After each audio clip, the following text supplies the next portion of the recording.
तीन दामाद की सास पार्ट 2। अब तक आपने सुना कि कावेरी जी अपनी तीनों बेटियों ईशा, मोहिनी और सुहाना की शादी तीन घर जमाई लड़कों के साथ करवा देती है। उन्हें लगता है कि ये लड़के शायद घर का कामकाज संभाल लेंगे, लेकिन उनके तीनों घर जमाई बहुत आलसी थे। वो नौकरी भी नहीं करते थे और बाहर का काम भी नहीं। कावेरी जी ने अपनी बेटियों से कहा कि वो प्रेगनेंसी का बहाना बनाकर अपने पतियों को सबक सिखाए। अब सुनिए आगे। मम्मी, आपने जैसा कहा था हमने वैसा ही किया, लेकिन देखिए ना, विवेक का हाल तो वैसा का वैसा ही है। घर में ना सुबह का नाश्ता बनता है और ना खाना। नौकरी पर जाने की बात करूं तो खाने को दौड़ते हैं मुझे। हाँ मम्मी, मैंने भी सुमित को कितनी बार कहा कि अगर नौकरी नहीं करनी तो कोई छोटी सी दुकान ही खोल लो, घर का खर्चा कैसे चलेगा। देखो दोपहर के 12 बजने आए और जनाब अभी तक सो रहे हैं। हाँ मम्मी, ईशा और सुहाना ठीक कहती हैं। अविनाश का भी यही हाल है। जब मैंने अपनी प्रेगनेंसी के बारे में कहा तो मुझसे कहने लगा, अरे दूसरी लड़कियां तो 9-9 महीने तक नौकरी करती है, बस डिलीवरी के टाइम छुट्टी लेती है। मोहिनी, तुम भी नौकरी करो। अब मुझे कहाँ नौकरी मिलेगी। मम्मी बताओ अब मैं क्या करूँ। हे भगवान, क्या सोचकर घर जमाई दामाद लाई थी मैं कि मेरी बेटियां मेरे पास रहेंगी और खुश रहेंगी, लेकिन इन आलसी दामादों ने तो हमारी जिंदगी को भी प्रॉब्लम में डाल दिया है। मैं तो कहती हूँ मम्मी, हम लोग वापस अपनी जॉब पर जाना शुरू कर देते हैं। बता देते हैं इन लोगों को कि हमने प्रेगनेंसी का बहाना किया है। नहीं नहीं बेटा, ऐसी गलती भी मत करना। अगर तुमने ऐसा किया तो इन तीनों की आदत और ख़राब हो जाएगी। अरे आज नहीं तो कल कभी तो तुम प्रेग्नेंट होगी, तब वापस यही प्रॉब्लम आएगी। तब क्या करोगी तुम तीनों। हाँ मम्मी, आपकी बात तो बिल्कुल सही है। इन लोगों को तो सुधारना ही पड़ेगा। लेकिन कैसे? अपने बच्चों के आने की खबर सुनकर भी इन लोगों पर कोई असर नहीं हो रहा।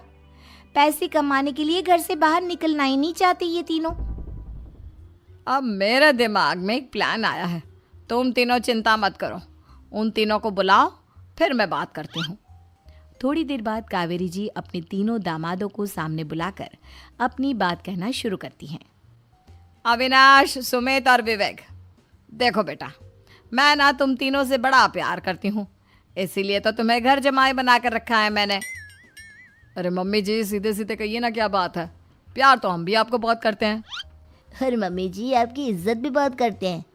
अरे भाई, आपके जैसी सास और कमाने वाली बीवी सबको मिलती है क्या? हाँ मम्मी, विवेक और सुमित ठीक कह रहे हैं। आपकी बेटी से शादी करके मेरी तो ज़िंदगी ही अच्छी हो गई है। जानती हूँ मैं, और ये भी जानती हूँ कि तुम तीनों अपने अपनी बीवियों से बहुत प्यार करते हो।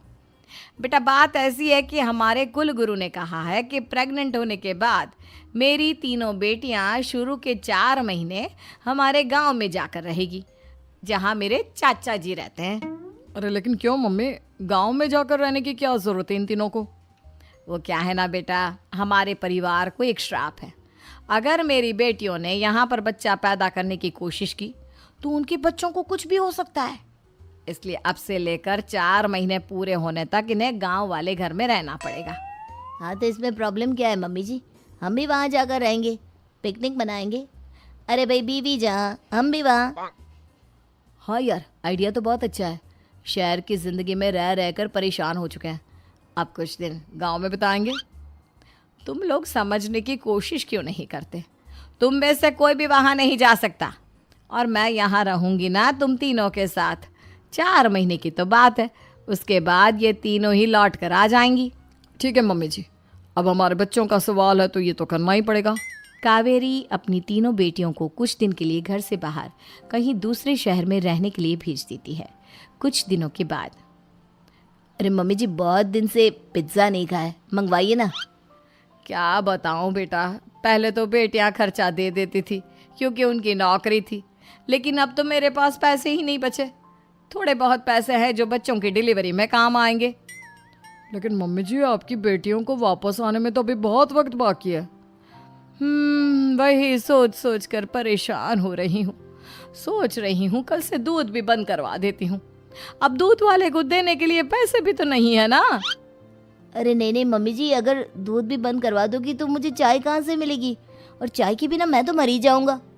क्या करूं बेटा, इसके अलावा हमारे पास कोई ऑप्शन नहीं है, मेरे पास पैसे ही नहीं बचे। इस तरह कावेरी जी धीरे धीरे अपने तीनों दामादों को पैसे देना बंद कर देती हैं और घर में खाने पीने की चीजें लाना भी बंद कर देती है। अब वो तीनों बुरी तरह से परेशान होने लगे थे और इसलिए एक दिन तीनों प्लान करके घर से बाहर निकलते हैं और बाजार में जाने के बाद यार अच्छा खाना खाए हुए कितने दिन हो गए, पता नहीं कब अच्छा खाना मिलेगा। हमारी बीवियों के जाने के बाद तो हमारी हालत भिखारियों जैसी हो गई है यार। कुछ भी हो, मुझे तो आज पिज्ज़ा खाना ही खाना है। जेब में 1 रुपया नहीं और पिज्जा खाएगा, कहाँ से आएंगे पैसे? अरे देख वहाँ सामने बोर्ड पर क्या लिखा हुआ है, कंप्यूटर पर काम करने के लिए एक आदमी की आवश्यकता है। भाई मैं तो जा रहा हूँ, काम करूँगा और शाम तक पैसे लाकर आराम से पिज्ज़ा खाऊंगा। जा जा, तुझे कोई काम नहीं देने वाला, हम तो घर जा रहे हैं। चल भाई सुमित।